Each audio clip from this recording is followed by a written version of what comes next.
Dumikit naman ito.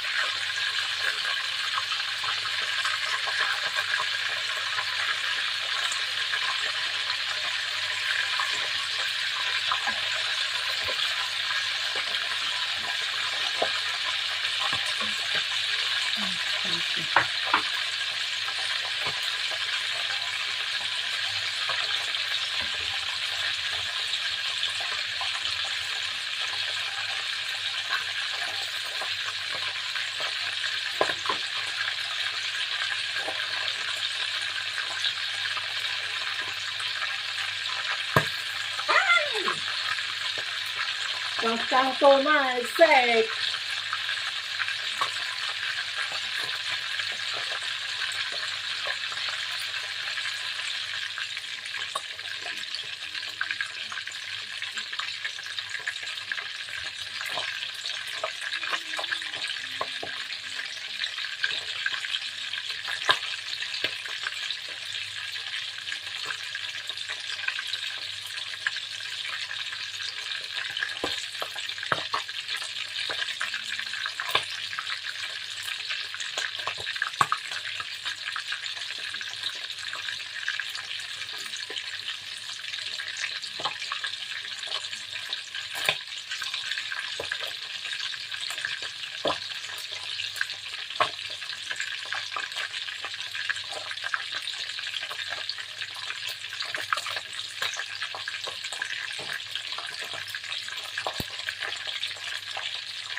Kasi hindi ko nahuhugasan yung pinagprituan ko ng galunggong. Tapos isasasyado ko yun para sa kaibigan ko. So, ayan guys.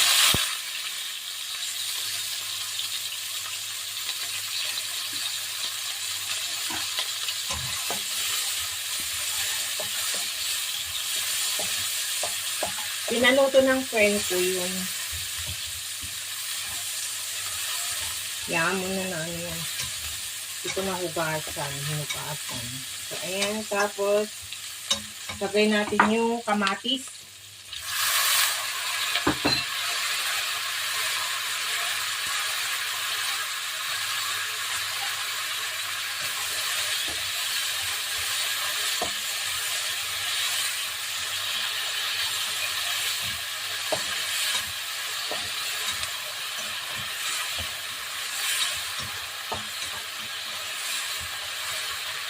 Ayan,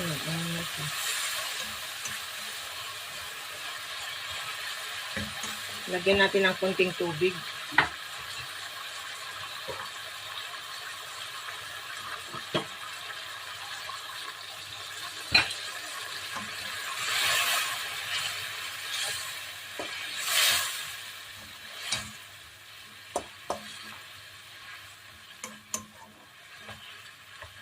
Lagyan natin ng konting paminta.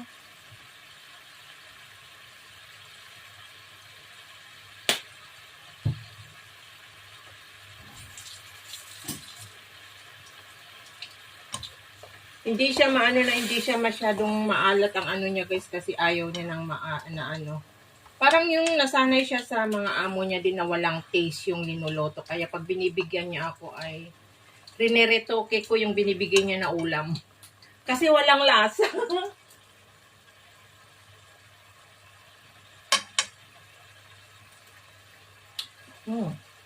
Lagyan natin ng konting light sauce kasi walang lasa.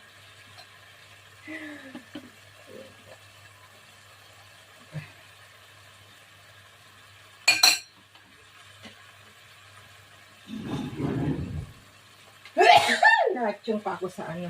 paminta.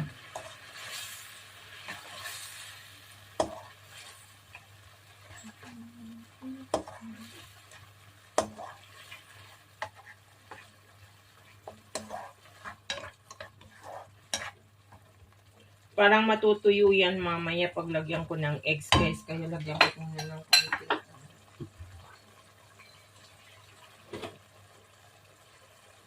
Konting sabaw.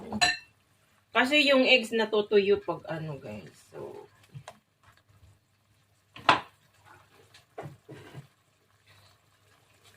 lagay na natin yung galunggong. 3 piraso yan kasi yung isa kinuha ko nun na ipinirito ko na inulam ko. 4 na piraso yan noon.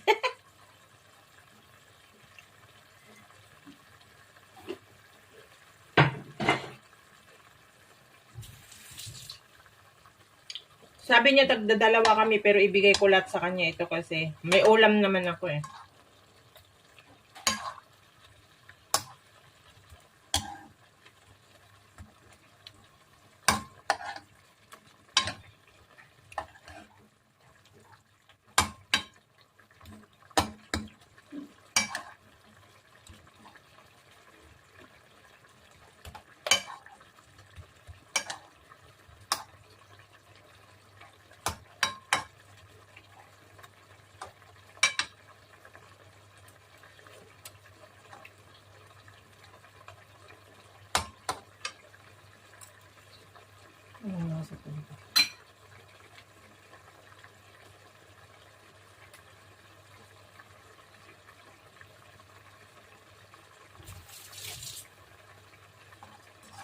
Ang hirap magluto pag ano.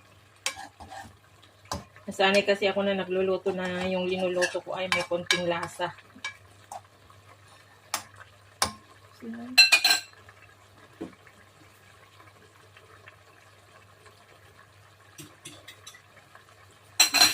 Lagyan na natin yung konting eggs. Isang itlog lang yan, guys.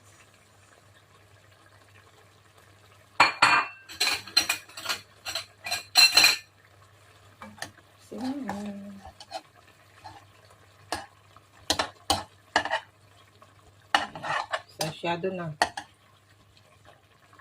Sinasabi ko na eh, matutuyo na.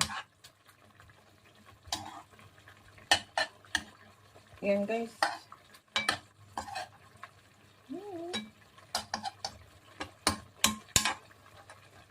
So, there you go. Luto na ang kanyang galunggong sarsyado. And gusto niya yung ano eh, may sabaw-sabaw ng konti para ilagay niya daw sa rice niya. So, I cook like that. So,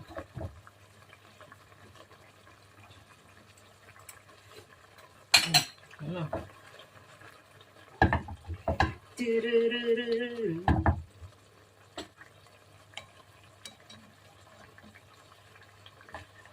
So, patayin na natin yung apoy kasi matutuyo na, guys. So, there you go.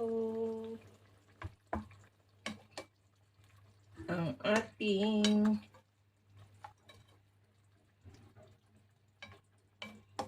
sarsyadong bango ay galunggong. Tutuyo na yan.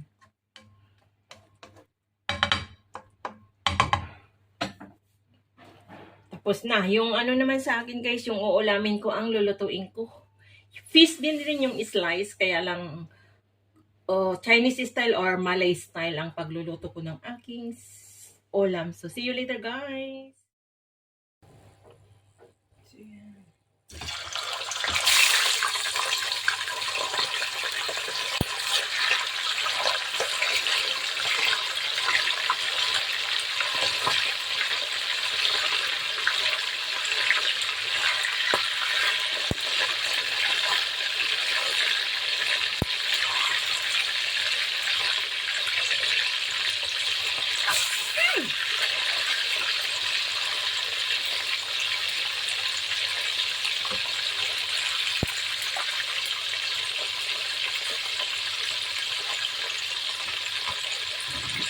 Magluto po tayo ng aking lunch, guys.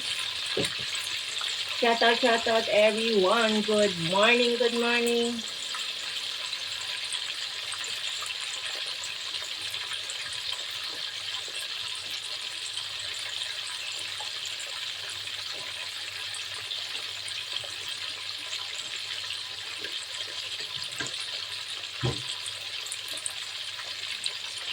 Well, lulutuin ko na like, yung linuluto ko sa Malaysia noon para sa mag-asawa. Nagustuhan ko kasi yun guys, a bit spicy.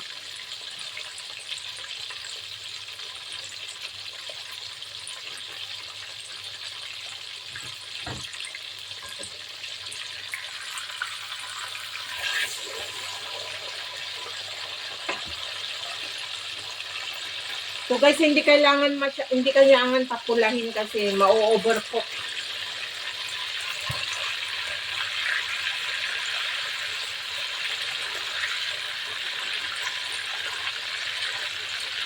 Ito po ay yung ano yun, yung tira ako nagluto sa handa ko nung Saturday.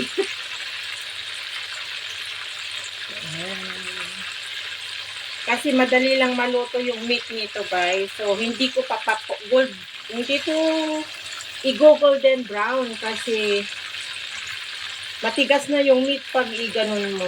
So, basta WhatsApp na lang guys. Lulutuin natin in halfway.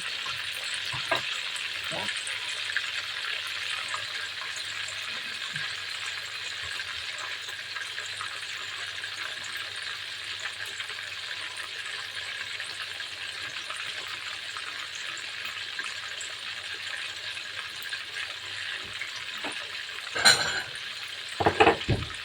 Maganda tayo ng sauce niya.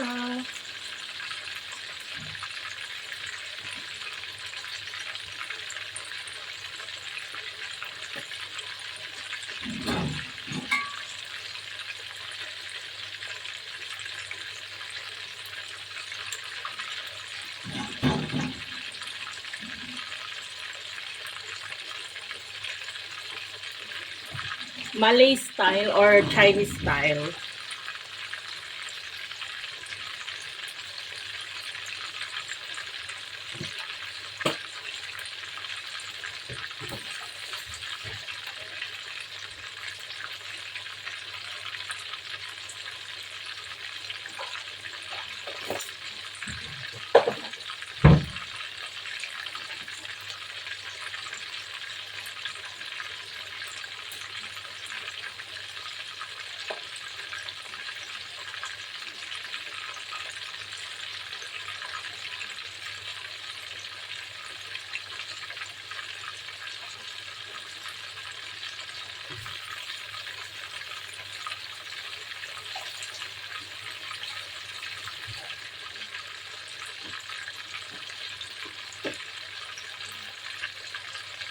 Fish na frinay ko kanina, half cook ay na ano yan lang, very soft lang. Kasi ito yung ginawa ko na fish curry nung Saturday. Eh may natira ako, sabi ng amo ko ay lutuin ko na daw na para sa aking sarili. Kasi ang mom ko rin ay hindi rin siya mahilig ng isda kasi pure vegetable talaga siya.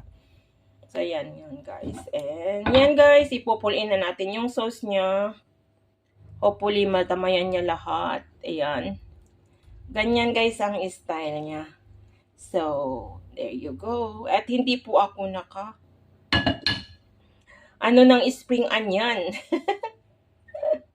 Supposed to be may spring onion dyan, pero hindi ko na lang lalagyan guys, or you know. So, did you see?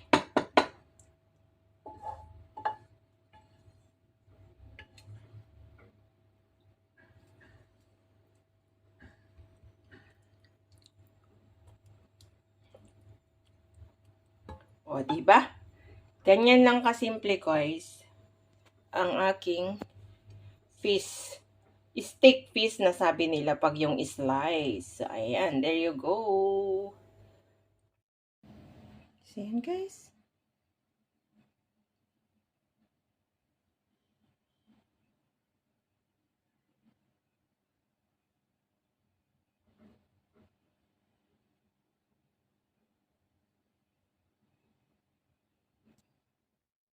Ayan na po yung kinalabasan ng aking galonggong sarsyado. Natakpan na ng mga ingredients niya on top, and in-sprinklean ko po siya ng little bit of spring onion.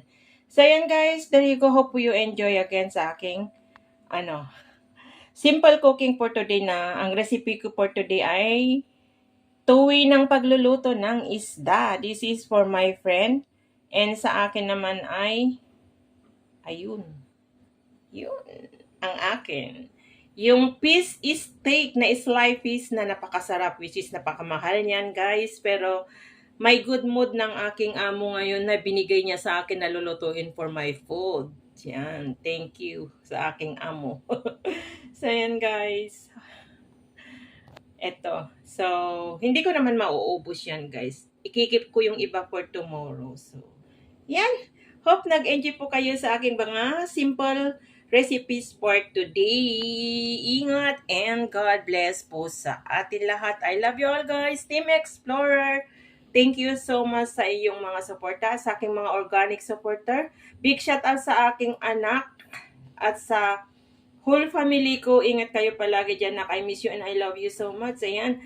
Shout out kay kay sis Marites Kawamora, Sujin, kay sis 88 Cactus, and kay anak Will Deal. Shout out kay Bro Ruel. Big shout out kay Bro Ruel. Thank you sa padaan-daan and ingat ka dyan. Enjoy your holiday dyan sa Pilipinas. And sis Marites Pansito, and big shout out kay anak Selwyn, and congratulations, happy graduation kahit late na ito anak. Ayan, I'm happy for you and both parents mo, and yung na-achieve mo, ayan, napakatalino mo talaga. So, congratulations sisters, and sa iyong asawa, and kay Selwyn, ayan, good job na Selwyn, ayan, pagbutin mo at meron na teacher na anak ni sis Marites Pansito, ayan. So, ayan guys, maraming salamat again sa lahat ng aking Team Explorer. Ate Borak, thank you so much sa laging panonood. Sis Marilyn Tambes, ayan. Shout out kay Brother Project and Nainan and whole family. Sis Lydia, kapatid Jewel de Guzman, Guapo Aragon. Ayan. Team Boom, Elmer Ogay. Ayan, sa mga pumapasok sa aking live na Team Boom, thank you. And sa lahat po sa mga bagong kong nakadikitan, thank you so much. Ayan. Shout out din kay Baby Pao, CCD. Thank you so much sa inyong mga BFF ko. Ate Stella, of course, I love you ate and I miss you so much. Ayan. Sa lahat po, thank you so much ng marami. Ingat and God bless po sa atin lahat. Have a great day everyone, and big shout out kay anak Jenaline, asawa ni anak Diego. Ayan. Thank you sa pagbibiji-biji mo na anak. I love you both, and sa aking mga apo dyan. Ayan, ingat-ingat kayo palagi. So, bye everyone. Thank you so much. Have a great day. I love you all.